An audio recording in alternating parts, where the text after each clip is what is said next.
Hello दोस्तों, स्वागत है आपका हमारी इस आज की वोकेब की वीडियो में। और आज हम शुरुआत करने वाले हैं सिनोनियम से। और पहला सिनोनियम है रिफलगेंट। क्या है रिफलगेंट? रिफलगेंट क्या होता है? रिफलगेंट होता है देदीप्यमान। जो बहुत ज़्यादा चमकता है ना, उसे कहते हैं देदीप्यमान।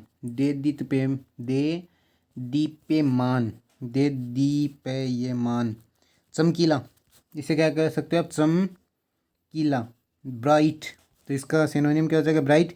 एंग्री आपको पता है, क्रोधित। रेड लाल। सैड, सैड होता है मोरोस। रिमोर्स नाम लिख लो इसका, REMORS, रिमोर्स, सैड, दुखी। तो रिफलगेंट का सिनोनिम क्या हो जाएगा? ब्राइट। ठीक है, आगे चलो। आगे है कैन टैंकर्स। कैन टैंकर्स क्या होता है? कैन टैंकर्स होता है झगड़ालू, जो लड़ाई करता है। झगड़ालू, झगड़ालू को कहते हैं कैन टैंकर्स, झगड़ालू को। तो इसका सिनोनिम क्या हो जाएगा? क्वालसम। रस क्या होता है? रस होता है खरोंच, खैरोंच। खरोंच को कहते हैं रस। Disrespect, dishonour, DSHONOUR, dishonour, noisy, कोलाल। ठीक है, तो कैंटेकस का सिनोनिम क्या हो जाएगा? क्वालसम। स्पोरिफिक। स्पोरिफिक क्या होता है? स्पोरिफिक होता है, स्पोरिफिक क्या होता है? जो नींद लाता है, जो नींद लाने वाला। नींद लाने, नींद लाने वाला स्पोरिफिक। फ्लेटरिंग। फ्लेटरिंग क्या होती है? फ्लेटरिंग होती है चापलूसी, चापलूसी को कहते हैं फ्लेटरिंग। सिकनेस, बीमारी। सिकनेस, सिकिंग, सिकनेस क्या होती है? कमजोरी। ये बीमारी, सिक, बीमारी। ठीक है, और एक्साइटिंग, एक्साइट रहना। Sleep producing. स्लीप प्रोड्यूसिंग क्या होती है? स्पोरिफिक। स्पोरिफिक जो दवाइयाँ होती हैं वो क्या होती हैं? स्लीप प्रोड्यूस करती हैं, यानी नींद लाती हैं। Race kind. रेस काइंड क्या होता है? रेस काइंड होता है किसी चीज़ को कैंसिल करना। क्या करना? कैंसिल, यानी ये एक नंबर इसका सिनोनिम हो जाएगा। इंजॉय करना, प्रेज लोड करना। Praise load, admiration, ADMIRAT, admiration persons नहीं है, इसे कहते हैं प्रेज, रिसीव, प्राप्त करना। ठीक है, रेस काइंड का सिनोनिम क्या हो जाएगा? कैंसिल। टू। अब आ गया रू, RUE। रू, रू क्या होता है? रू होता है पछताना, पछताना। पछताना क्या होता है? रू। टू बिकम होम सिक, बीमार होना। वीप, वीप का अर्थ होता है रोना, लेकिन इसने पूछा पछताना, तो रिग्रेट करना। रिग्रेट करना क्या होता है? पछताना। जो होता है पछताना, रिग्रेट करना। रिसेंट, वापस भेजना। री और सेंट, सेंट भेजना। रिसेंट यानी वापस, पुनः भेजना या वापस भेजना, उसे कहते हैं रीसेंट। ठीक है, तो रियू यानी पछताना, टू रिग्रेट करना। A person who is appointed by two parties to solve a dispute. एक ऐसा व्यक्ति जिसको दो पार्टियों ने क्या किया? अपॉइंट किया। किस लिए? जो उनके बीच झगड़ा चल रहा है उनको निपटाने के लिए। पहला है जज। जज होता है नहीं, जज अपना निर्णय सुनाता है। आर्बिट्रेटर कहते हैं उसको। क्या कहते हैं? आर्बिट्रेटर। जो दो पार्टियों द्वारा नियुक्त किया जाता है अपना झगड़ा सुलझाने के लिए, उसे क्या कहते हैं? आर्बिट्रेटर। एडवोकेट होता है वकील। एडवोकेट क्या होता है? वकील। और एक है बरिस्टर। बरिस्टर भी क्या होता है? एक तरह का वकील होता है, तो ज़्यादा बरिस्टर मत बन। ठीक है, तो इसका जो दो पार्टियों के बीच के कलह को सुलझाता है उसे क्या कहते हैं? आर्बिट्रेटर। आगे चलो। ए person who is bad in spilling. जो बैड इन स्पिलिंग, स्पिलिंग में बैड होते हैं, उसे क्या कहते हैं? इसको कहते हैं काकोग्राफिस्ट। काको, काक से आप जा सकते हो कोआ। कोआ क्या होता है? बोलने में ठीक नहीं होता है ना, तो bad in sleeping, spelling, sorry spelling. A person who is bad in spelling. Spelling क्या होता है? काकोग्राफिस्ट। लिंग्विस्ट, एक भाषा का अच्छा ज्ञाता। एक भाषा का, एक भाषा का अच्छा जो ज्ञाता होता है ना, एक भाषा का अच्छा ज्ञाता, उसे कहते हैं लिंग्विस्टिक। ठीक है, कालीग्राफिस्ट। कालीग्राफिस्ट सुलेखन, लिखने में अच्छा। सुलेखन, लिखने में जो अच्छा होता है ना, उसे कहते हैं कालीग्राफिस्ट। और पेडेंट होता है रूढ़िवादी, रूढ़िवादी, उसे कहते हैं पेडेंट। कालीग्राफिस्ट जो सुलेखन, लिखने में अच्छा होता है। काकोग्राफिस्ट यानी a person who bad spelling, जो स्पेलिंग में गलत होता है उसे कहते हैं cacographist. A person who is talkative. Talkative होता है बातूनी। एक ऐसा पर्सन जो बहुत ज़्यादा बात करता है, बातूनी। A person who is talkative. Garrulous, उसे क्या कहते हैं? गेरुलेस। और इसका एंटोनिम क्या हो जाएगा? Reticent, RETICENT, reticent. और एक होगा लेकोनिक, लेकोनिक। इन दोनों का होता है कम बोलने वाला। ठीक है, फेथफुल, बिलीवेबल, क्रेडुलस। ये क्या होता है? क्रेडुलस या बिलीवेबल। से साइलेंट होता है ग्राहक, सीलियंट होता है ग्राहक। इगोइस्ट, ईगो, रखना, इसको कोई बताना नहीं है, घमंडी लिख लो, ईगोइस्ट, घमंडी, ठीक है। ईगोइस्ट क्या हो जाएगा, घमंडी। तो ए पर्सन हु इज टॉकेटिव, जो बहुत ज़्यादा बात करता है उसे क्या कहते हैं, गेरुलस।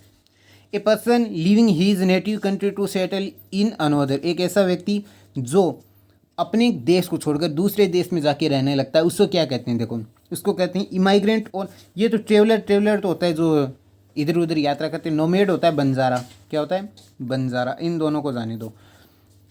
अब ऊपर वाले में देखो, इमाइग्रेंट और इमाइग्रेंट। इमाइग्रेंट कौन सा होता है, इम यानी इन, इम का अर्थ क्या होता है, इन यानी बाहर से अंदर आना, यानी जो दूसरी कंट्री से आके हमारी कंट्री में रहता है उसे तो कहते हैं इमाइग्रेंट, ठीक है। और जो हमारी कंट्री से जाकर दूर की बाहर की कंट्री में रहता है उसे क्या कहते हैं, ये वाला इमाइग्रेंट, ई वाला।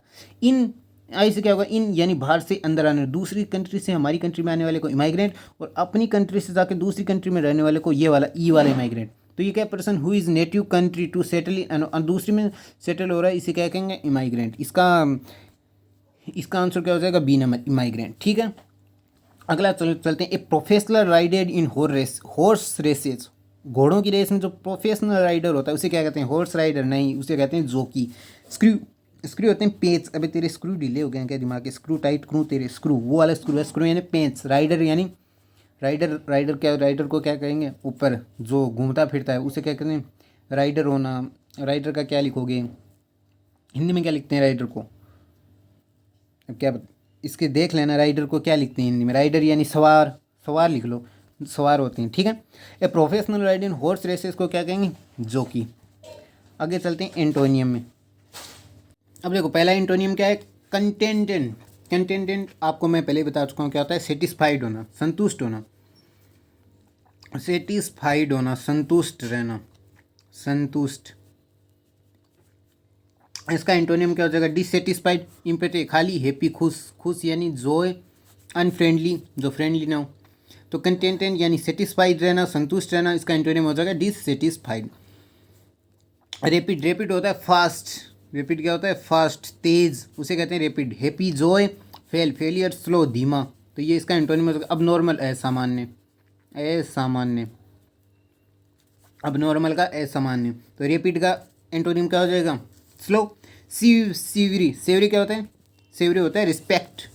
सेवरी, सेवरी, सेवरी पूछा है ना इसने। सेवरी क्या होगा, गंभीर, जो गंभीर होते हैं ना, गंभीर, गंभीर यानी जो सीरियस चीज़ें होती हैं, क्या होती हैं, सीरियस, SERIOUS, सीरियस, उसे क्या कहेंगे, गंभीर, सीरियस। साफ, एक्यूट, एक्यूट बहुत तेज़ होना। माइल्ड, हल्का, ये इसका एंटोनिम, माइल्ड यानी हल्का, कोई ज़्यादा ध्यान नहीं देने वाला उसे माइल्ड।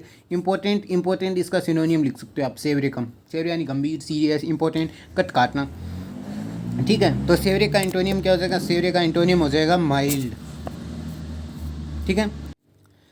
और है कॉन्सेंसस। कॉन्सेंसस क्या होता है, कॉन्सेंसस होता है एग्री रहना किसी चीज़ से, क्या रहना, कॉन्सेंसस का अर्थ होता है एग्री रहना, क्या रहना, एग्री, एग्रीमेंट। आप किसी से एग्रीमेंट कर लेते हो यानी कॉन्सेंसस कर लिया, ठीक है भाई काम कर लूँगा। एक्सेप्ट, ओपिनियन, अपनी राय। डिसएग्रीमेंट, ये इसका एंटोनिम हो जाएगा, ठीक है। परमिशन, परमिट, परमिशन लेना। कॉन्सेंसस यानी एग्री, और इसका एंटोनिम क्या हो जाएगा, डिसएग्रीमेंट, ठीक है। फेटिग्यू, फेटिग्यू क्या होता है, थका हुआ, क्या होना, थका हुआ, थका हुआ। इसके सिनोनियम देखो पहले, किसके, फेटिग्यू के। फेटिग्यू का सिनोनियम होता है टायर्ड, एक होता है वेरी, एक क्या होता है, वेरी, थका हुआ, वेरी होना, टायर्ड होना, ठीक है। और अब देखो इन नीचे, वीक, कमज़ोर, एनर्जाइज, फेटिग्यू थका हुआ, एनर्जाइज रहना, एनर्जाइज रहना, एनर्जाइज, फेटिग्यू थका हुआ, एनर्जाइज रहना, हाँ यही हो जाएगा बॉम्बे। टायर्ड, थका हुआ, एक्टिवेट, एक्टिवेट रहना। एक्टिव, एक्टिव का एंटोनिम होगा लेजी, आलसी, आलसी का होता है एक्टिवेट, ठीक है। नहीं आलसी का आप एनर्जाइज लिख सकते हो। इसमें फेटिग्यू है ना 94, इसमें आप यही होगा एनर्जाइज। फेटिग्यू का क्या होगा, थका हुआ, फेटिग्यू होता है थका हुआ यानी जो हार्ट्स को। फेटिग्यू का आपको मैंने सिनोनिम बता दिया टायर्ड और वेरी, इसका एंटोनिम हो जाएगा एनर्जाइज, ठीक है। अब चलते हैं हम ईडियम एंड फ्रेज पे। To burn the candle both ends, अपनी कैंडल यानी मोमबत्ती को जलाना दोनों तरफ से, इसका क्या होगा, स्पेंड कॉशियसली, कॉशियसली यानी केयरफुलनेस, केयरफुल से यानी सावधानी से जलाते हैं कैंडल को, अगर दोनों तरफ से सावधानी से जला रहे नहीं। स्टिंजी कंजूस, एक्स्ट्रा बहुत ज़्यादा खर्च करना। सर्वाइव डिफिकल्टी, बहुत ज़्यादा डिफिकल्टी सर्वाइव करना। इसका क्या होगा, इसका होगा एक्स्ट्रा बहुत ज़्यादा खर्च करना। To burn the candle air the both ends, दोनों तरफ से कैंडल को जलाने का अर्थ होता है टू बी एक्स्ट्रावेजेंट, बहुत ज़्यादा खर्च करना। ठीक है, अगले वाले में चलो। अगला वाले स्टेटस क्यू। स्टेटस क्यू है यथास्थिति। स्टेटस क्यू का अर्थ होता है यथा स्थिति, जहाँ पे थी नहीं वही स्थिति रखनी है आपको। स्थिति क्या नहीं करनी है, परिवर्तित नहीं करनी है। अब मैं इसको इंग्लिश में नहीं बोला वरना तो समझ आते। अब नीचे से देख के बताऊँ। Unchange position, excellent place, unbreakable statue, long quick. Long quick होता है लाइन, लंबी लाइन। तो इसका क्या होगा, मैंने कहा स्थिति चेंज नहीं करनी, यानी अनचेंज पोजीशन। स्टेटस क्यू का इडियम फ्रेज का मीनिंग होता है अनचेंज पोजीशन। ठीक है। बाय फेयर मीन और फॉल, बाय फेयर मीन और फॉल। फेयर यानी अच्छा, फॉल यानी बुरा,